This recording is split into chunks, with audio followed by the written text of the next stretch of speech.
여러분 안녕하십니까? 헬로티비 뉴스입니다. 정부가 일상회복 전환을 유보하고 4주간 특별 방역 대책을 시행하겠다고 밝혔습니다. 또 델타 변이보다 전파력이 강한 것으로 분석되는 오미크론 변이가 세계적으로 확산할 조짐을 보이면서 위드 코로나 상황이 중대 고비를 맞고 있습니다. 먼저 이 시간에는 신상엽 한국의학연구소 감염내과 전문의와 함께 관련 이야기 나눠보도록 하겠습니다.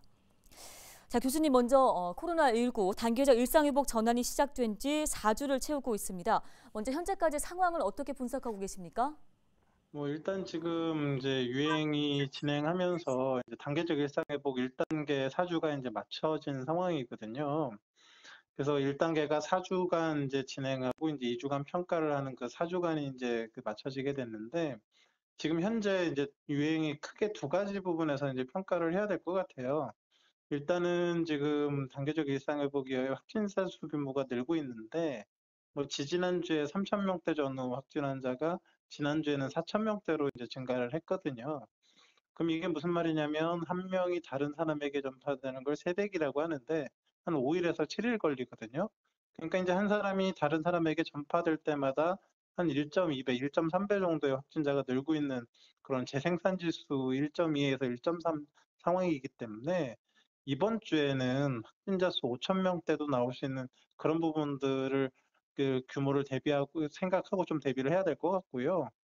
그리고 또 이제 위중증 환자가 계속 늘면서 이제 지금 의료 시스템에 이제 부하가 걸리고 이제 병실 부족 현상들이 생기게 되고 있는데, 또 이런 부분에 대해서도 이제 관리를 해야 되는 그런 지금 유행의 양상이라고 볼 수 있겠습니다.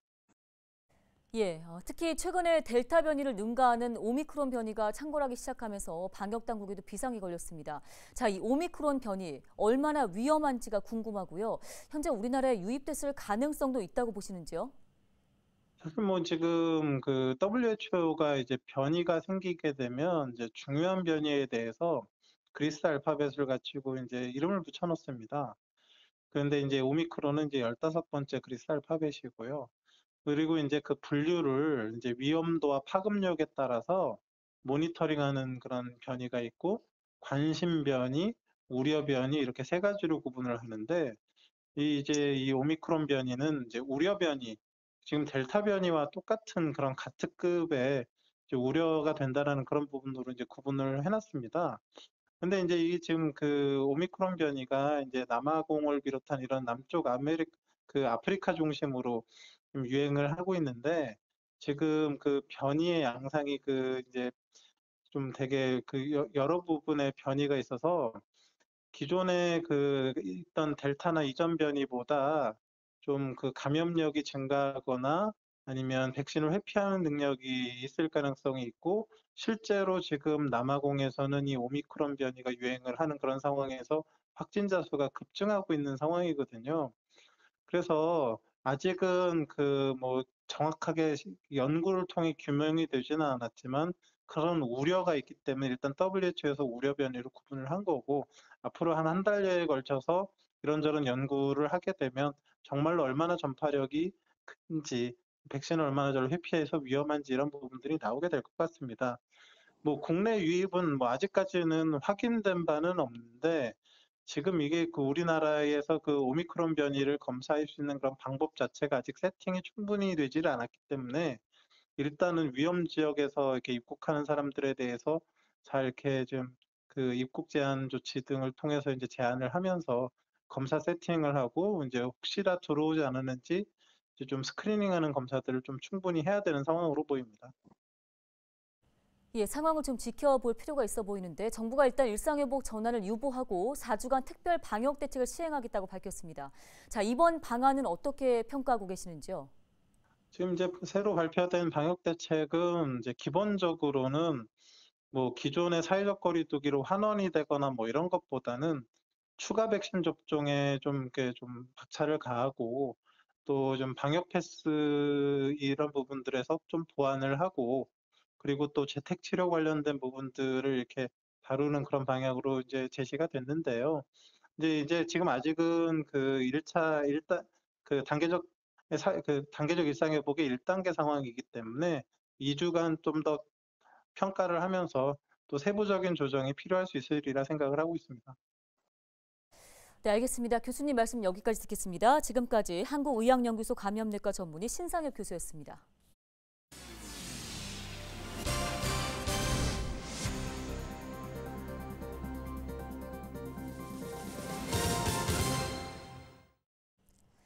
다음 소식입니다. 정부가 내년 지역화폐 예산을 대폭 줄이기로 결정하면서 자영업자들이 크게 반발하고 있습니다. 코로나19로 경영에 어려움을 겪는 상황에서 그나마 믿을 건 지역화폐뿐이었는데 앞으로는 이마저도 힘들게 되진 않을까 우려하고 있습니다. 이정화 기자입니다. 부천의 한 자동차 정비업체. 올해 이 카센터를 찾은 손님 10명 가운데 절반 이상이 지역화폐인 부천페이를 이용해 결제했습니다. 자영업자가 지역화폐를 반길 수밖에 없는 이유입니다. 지역화폐를 가지고 많이 방문을 하셨어요.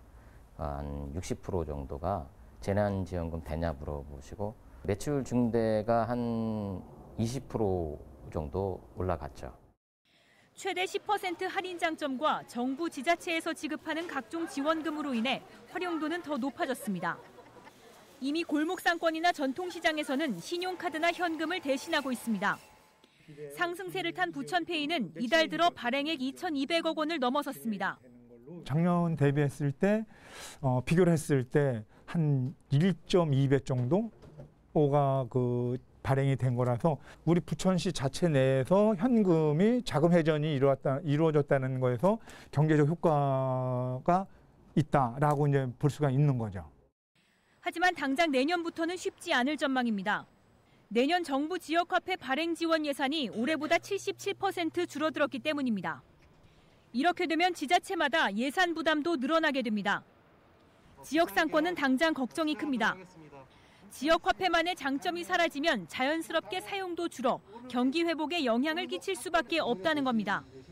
우리 지역 상권 그 화폐를 발행하는 거는 결국에 지역을 살리는 거거든요. 코로나로 인해서 더 피해를 많이 보고 있는 상인들한테는 이게 아주 정말 극이거든요.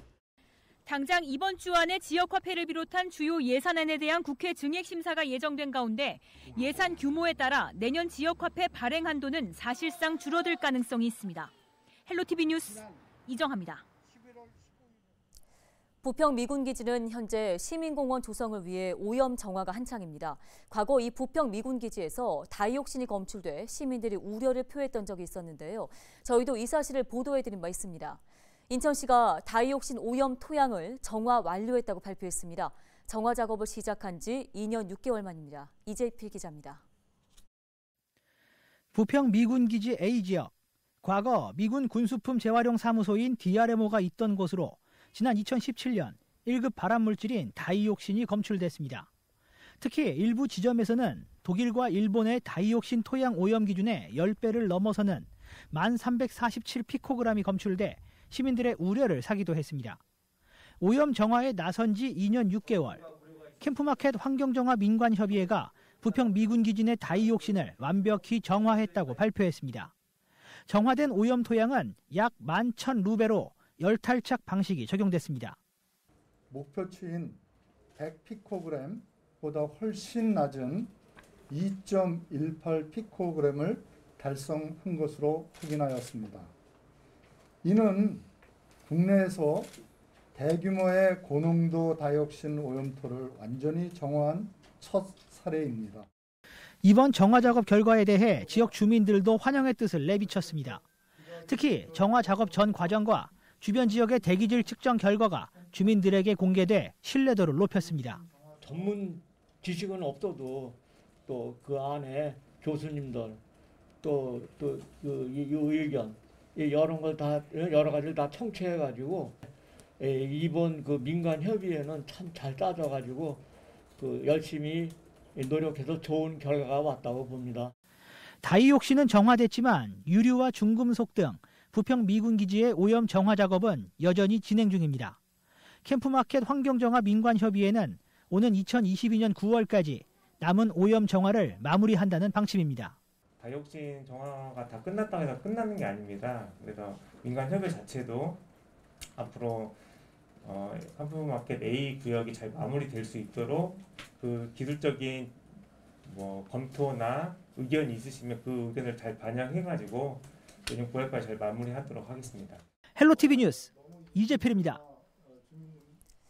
네, 기억하시는 분 계시겠지만 부산 하야리아 기지는 반환 이후 환경오염 정화가 없이 시민공원으로 조성됐다가 토양오염 때문에 다시 폐쇄했던 최악의 선례로 남아 있습니다.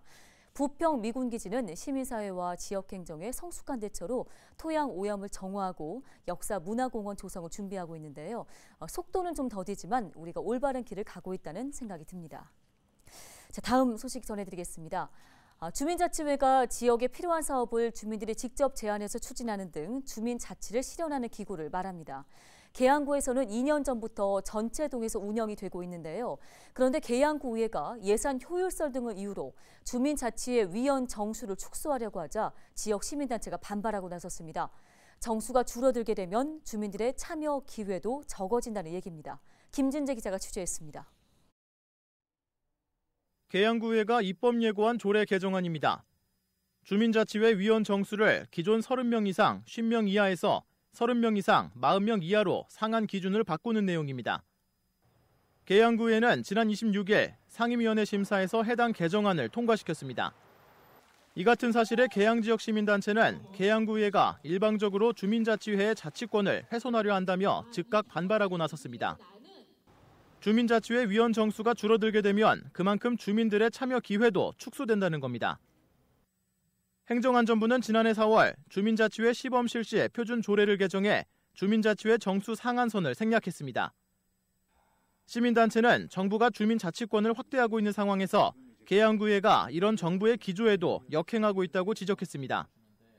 더 많은 주민들이 참여할 수 있게끔 사실은 문을 더 활짝 열어놓고 이 많은 주민들을 이렇게 들어올 수 있게끔 해야 되는데 그걸 이제 오히려 더 낮게 문턱을 높이는 그런 게 되는 거죠. 조례를 일방적으로 제정한다는 것은 주민자치권의 침해라고 생각하고 있습니다. 이 같은 지적에 대해 계양구의회는 예산 운영의 효율성과 주민자치회 의견을 바탕으로 조례 개정을 추진하고 있다고 설명했습니다. 주민자치회 정수 상한선에 맞춰 관련 예산을 편성하는데 실제 활동하는 주민의 수가 적다 보니 매년 집행되지 않는 예산이 많다는 겁니다. 실제로 계양구 전체동에서 주민자치회 활동이 시작된 지난해에는 1억 7,400여만 원이, 올해는 약 1억 2,800만 원이 본 예산에 편성만 되고 사용되지 않았습니다. 예산이 굉장히 비효율적으로 편성되고 있다. 이런 부분 하나하고 좀 한 40여 명 정도로 축소하면 좋겠다. 이런 얘기들이 되게 많이 나왔어요. 계양구에서는 전체 12개 동에서 주민자치회 활동이 이루어지고 있습니다. 지속적으로 활동할 주민을 모집하기 어렵다 보니 12개 동 중 작전 2동을 제외한 나머지 동들은 주민자치회 위원 수가 40명을 넘지 않습니다. 이런 상황에서 계양구의회가 주민자치회 정수 상한선을 축소하는 조례 개정을 추진하자 지역에서는 주민의 자치권을 훼손한다는 지적이 나오고 있습니다. 헬로티비 뉴스 김진재입니다.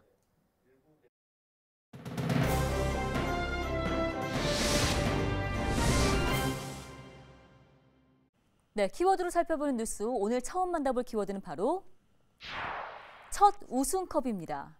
K3 리그 챔피언 결정전에 올랐던 김포FC가 결국 우승컵을 품에 안았습니다. 창단 이후의 첫 우승인데요. 김포FC는 지난 주말 천안 종합운동장에서 열린 K3 리그 챔피언 결정전 2차전에서 천안시 축구단과 2대2 무승부로 경기를 끝냈습니다.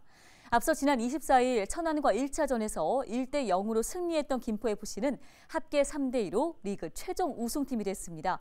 K2 리그 입성을 앞두고 일군 값진 성과인데요. K3 리그 우승컵을 안고 프로 무대에 진출하겠다는 김포FC 고정훈 감독의 말이 현실이 됐습니다. 네, 두 번째 키워드 살펴볼게요. 이번 키워드는 바로 중국산입니다. 자, 인천 본부세관이 중국산 불법 수도용품 6만 6천여 점을 적발했다는 소식입니다. 액수로는 3억 35억 원 상당인데요. 최근 코로나19의 장기화로 집안 꾸미기 열풍이 불면서 수도용품 수입 규모가 꾸준히 늘고 있습니다. 이에 맞춰 중국산 불법 수도용품의 반입이 증가하고 있다고 인천본부세관은 설명했는데요. 소비자들은 수도용품을 구매할 때 반드시 인증을 받은 제품인지 꼼꼼하게 따져보라고 설명했습니다. 네, 헬로티비 뉴스 여기서 마치겠습니다. 시청해주신 여러분 고맙습니다.